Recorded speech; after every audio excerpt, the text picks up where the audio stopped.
VKR school education channel में आपका स्वागत है। हम दिखाते हैं सरकारी विभाग की महत्वपूर्ण खबरें व आदेश। हमारे YouTube चैनल को सब्सक्राइब जरूर करें, बेल आइकॉन को कर लें सेलेक्ट ताकि सबसे पहले हमारी जानकारी का नोटिफिकेशन आप तक पहुंचे। लोक शिक्षण संचालनालय भोपाल का शैक्षणिक सत्र 2025-26 में अतिथि शिक्षक हेतु नवीन पंजीयन एवं पूर्व से पंजीकृत आवेदकों द्वारा जानकारी का अद्यतन करने के संबंध में लेटेस्ट आदेश। लोक शिक्षण संचालनालय मध्य प्रदेश, गौतम नगर, भोपाल -4,62,023। क्रमांक अतिथि शिक्षक 2025-26/127 भोपाल, दिनांक 1 मई 2025। प्रति 1 समस्त संभागीय संयुक्त संचालक म प्र 2 समस्त जिला शिक्षा अधिकारी म प्र 3 समस्त विकासखंड शिक्षा अधिकारी म प्र 4 समस्त संकुल प्राचार्य high secondary school Madhya Pradesh. विषय शैक्षणिक सत्र 2025-26 में अतिथि शिक्षक हेतु नवीन पंजीयन एवं पूर्व से पंजीकृत आवेदकों द्वारा जानकारी का अद्यतन करने विषयक। उपरोक्त विषयांतर्गत शैक्षणिक सत्र 2025-26 में अतिथि शिक्षक आमंत्रण हेतु नवीन पंजीयन एवं पंजीकृत आवेदकों के लिए 2 मई से नवीन education portal 3.0 education portal 3.in प्रारंभ किया जा रहा है। आवेदक पोर्टल पर अपनी शैक्षणिक व्यावसायिक योग्यताओं की प्रविष्टि संशोधन कर सकेंगे, अतः आवेदक निम्नानुसार कार्यवाही करें। नवीन आवेदक जो पूर्व से पंजीकृत नहीं हैं, वे पोर्टल पर अपना पंजीयन कर अपनी शैक्षणिक एवं व्यावसायिक योग्यता के दस्तावेज अपलोड कर प्रविष्टि कर अपनी प्रोफाइल लॉक कर सत्यापन कराएंगे। पूर्व से पंजीकृत ऐसे आवेदक जो अपनी जानकारी में संशोधन चाहते हैं, अपने दस्तावेज अपलोड कर जानकारी को अपडेट कर अपनी प्रोफाइल लॉक कर सत्यापन कराएंगे। ऐसे आवेदक जो पूर्व से पंजीकृत हैं एवं उनकी जानकारी में कोई संशोधन नहीं है, उन्हें भी अपनी शैक्षणिक व्यावसायिक योग्यता के दस्तावेज अपलोड कर पुनः प्रविष्टि चेक कर अपनी प्रोफाइल लॉक कर सत्यापन कराएंगे। अर्थात अतिथि शिक्षक के रूप में कार्य करने के इच्छुक समस्त आवेदकों को पोर्टल पर दस्तावेज अपलोड कर दस्तावेज सत्यापन का कार्य कराना अनिवार्य होगा। 2 आवेदक दस्तावेज अपलोड करने के उपरांत किसी भी संकुल में जाकर मूल दस्तावेज से सत्यापन करा सकेंगे। संकुल प्राचार्य मूल दस्तावेजों के आधार पर सत्यापन करेंगे एवं पोर्टल पर एक्सेप्ट रिजेक्ट कर सकेंगे। 3 पूर्व से पंजीकृत आवेदक मोबाइल परिवर्तन के लिए जिला विकासखंड शिक्षा अधिकारी के समक्ष उपस्थित होकर विहित प्रक्रिया अनुसार मोबाइल नंबर परिवर्तित करवा सकेंगे। समय सारणी। क्रमांक 1 कार्यवाही विवरण। समस्त आवेदकों द्वारा अपनी शैक्षणिक एवं व्यावसायिक योग्यता तथा शिक्षक पात्रता परीक्षा से संबंधित दस्तावेज अपलोड करेंगे। कार्यवाही स्तर। आवेदक द्वारा। समय सीमा 2 मई 2025 से 12 मई 2025 तक। क्रमांक 2 कार्यवाही विवरण। आवेदकों द्वारा पंजीयन में दर्ज जानकारी का सत्यापन कार्य। कार्यवाही स्तर। संकुल प्राचार्य। समय सीमा 3 मई 2025 से 13 मई 2025 तक। क्रमांक 2 कार्यवाही विवरण। पूर्व से पंजीकृत आवेदन में दर्ज मोबाइल नंबर बंद हो जाने की स्थिति में मोबाइल नंबर परिवर्तित करना। कार्यवाही स्तर BEO/DEO। समय सीमा 2 मई 2025 से 12 मई 2025 तक।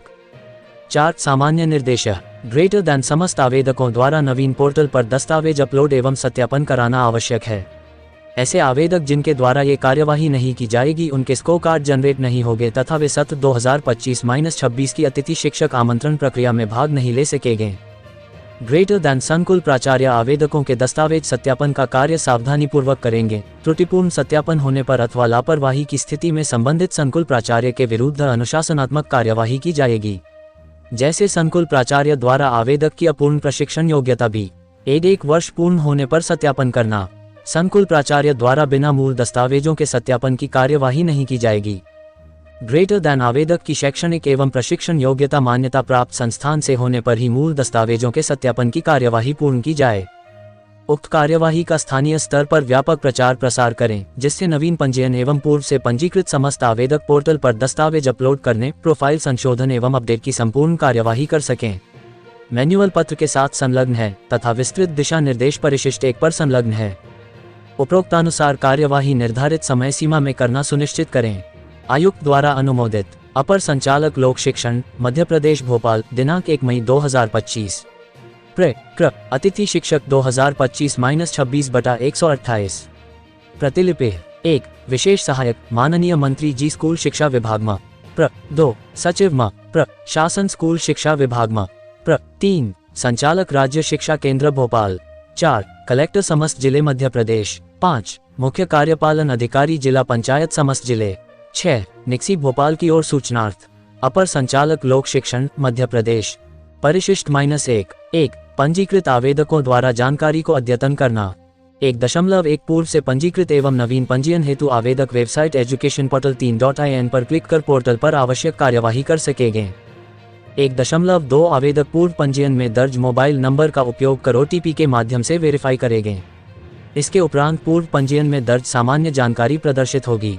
1.3 नवीन पंजीयन हेतु आवेदक अपनी समग्र ID को पोर्टल पर दर्ज करेंगे तथा समग्र में दर्ज रजिस्टर्ड मोबाइल नंबर पर प्राप्त OTP के माध्यम से वेरीफाई करेंगे।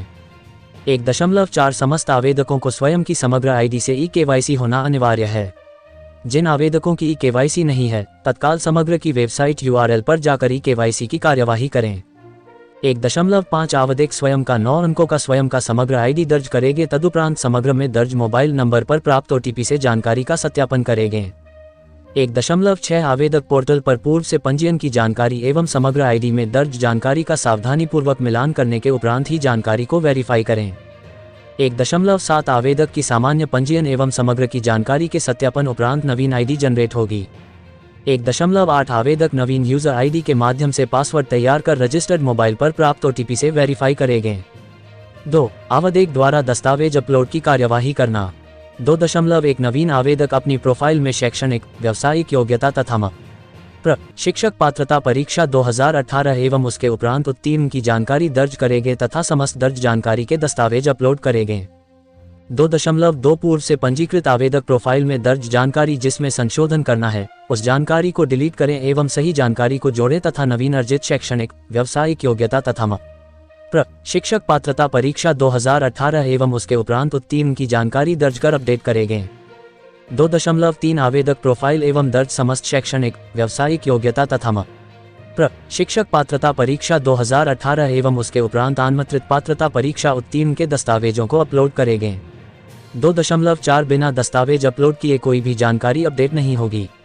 यदि किसी आवेदक कोई जानकारी अपडेट नहीं करनी है तो भी उन्हें उनके द्वारा पूर्व में दर्ज जानकारी के दस्तावेज पठनीय अपलोड करने होंगे, तदुपरांत उनका पुनः सत्यापन कराना होगा।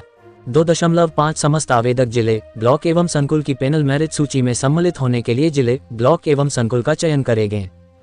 2.6 आवेदक द्वारा जानकारी दर्ज करने एवं दस्तावेज अपलोड के उपरांत OTP के माध्यम से प्रोफाइल लॉक करेंगे। 2.7 आवेदक लॉक प्रोफाइल का प्रिंट निकाल कर सत्यापन हेतु प्रोफाइल में दर्ज समस्त मूल दस्तावेजों के साथ किसी भी संकुल प्राचार्य से सत्यापन करा सकेंगे। 2.8 संकुल प्राचार्य द्वारा आवेदक के सत्यापन वेरीफाई के उपरांत यदि आवेदक निर्धारित समय सीमा में अर्जित योग्यता दर्ज करना चाहता है तो वह अपनी प्रोफाइल को OTP के माध्यम से अनलॉक कर सकेगा, किंतु ये कार्यवाही अपडेशन के लिए पोर्टल की अंतिम दिनांक तक ही कर सकेंगे। अंतिम दिनांक पश्चात यदि आवेदक सत्यापन कार्य नहीं कराता है तो उसका स्कोर कार्ड जनरेट नहीं होगा। 2.9 संकुल प्राचार्य द्वारा यदि आवेदक की प्रोफाइल को दर्ज जानकारी में भिन्नता होने पर रिजेक्ट किया जाता है तो आवेदक की प्रोफाइल स्वतः ही अनलॉक हो जाएगी तथा आवेदक आवश्यक संशोधन अंतिम दिनांक तक करके पुनः सत्यापन करा सकेंगे। 3 संकुल प्राचार्य द्वारा की जाने वाली कार्यवाही। 3.1 संकुल प्राचार्य आवेदकों से आवेदन प्रोफाइल प्रिंट प्राप्त करें। 3.2 संकुल प्राचार्य अपने संकुल के लॉगिन ID का प्रयोग कर पोर्टल पर लॉगिन करेंगे। 3.3 आवेदक द्वारा पंजीयन में दर्ज समस्त शैक्षणिक योग्यता, व्यावसायिक योग्यता एवं शिक्षक पात्रता परीक्षा उत्तीर्ण मूल दस्तावेजों एवं पोर्टल पर अपलोड किए गए दस्तावेजों से मिलान करें। 3.4 आवेदक द्वारा दर्ज जानकारी मूल दस्तावेजों से मिलान करने के उपरांत सत्य पाए जाने पर पोर्टल से दस्तावेजों का ऑनलाइन सत्यापन का कार्य करें। 3.5 विगत वर्षों में ये देखने में आया है कि एड के प्रथम सेमेस्टर के आधार पर संकुल प्राचार्य द्वारा वेरीफाई कर दिया गया है जिससे गलत स्कोर कार्ड बने। अतः संकुल प्राचार्य दस्तावेज सत्यापन के समय समस्त सेमेस्टर की मूल अंक सूची देखकर ही योग्यता का प्रमाणीकरण करें। 3.6 आवेदकों के दस्तावेज सत्यापन का कार्य OTP के माध्यम से होगा जो संकुल प्राचार्य के पोर्टल पर रजिस्टर्ड मोबाइल नंबर पर प्राप्त होगा। आवेदन एवं दस्तावेजों की जानकारी में किसी भी प्रकार की भिन्नता पाए जाने पर आवेदन को रिजेक्ट करें। 3.7 आवेदन के सत्यापन उपरांत आवेदक को प्रिंट निकाल कर दिया जाए एवं रिजेक्ट करने की स्थिति में आवेदक को अवगत कराए कि वह सही जानकारी पुनः दर्ज कर दस्तावेज अपलोड कर सत्यापन कराएं। 3.8 आवेदन में दर्ज किए गए दस्तावेजों की छाया प्रति कार्यालयीन अभिलेख में संधारित की जाए, भविष्य में आवश्यकता होने पर जानकारी प्राप्त की जा सके। 4 जिला विकासखंड शिक्षा अधिकारी द्वारा की जाने वाली कार्यवाही। 4.1 पूर्व से पंजीकृत आवेदकों के मोबाइल नंबर बंद हो जाने की स्थिति में जिला विकासखंड शिक्षा अधिकारी अपने लॉगिन ID से परिवर्तित कर सकेंगे। 4.2 आवेदक से प्राप्त आवेदन के माध्यम से पूर्व पंजीयन में दर्ज मोबाइल नंबर एवं नवीन मोबाइल नंबर प्राप्त कर संबंधित का आधार एवं कक्षा 10वीं की मूल अंक सूची से जानकारी का मिलान करेंगे एवं संतुष्ट होने पर ही मोबाइल नंबर परिवर्तित करने की कार्यवाही करेंगे। आवेदक की अंक सूची एवं आधार की छाया प्रति को कार्यालयीन अभिलेख में संधारित करेंगे।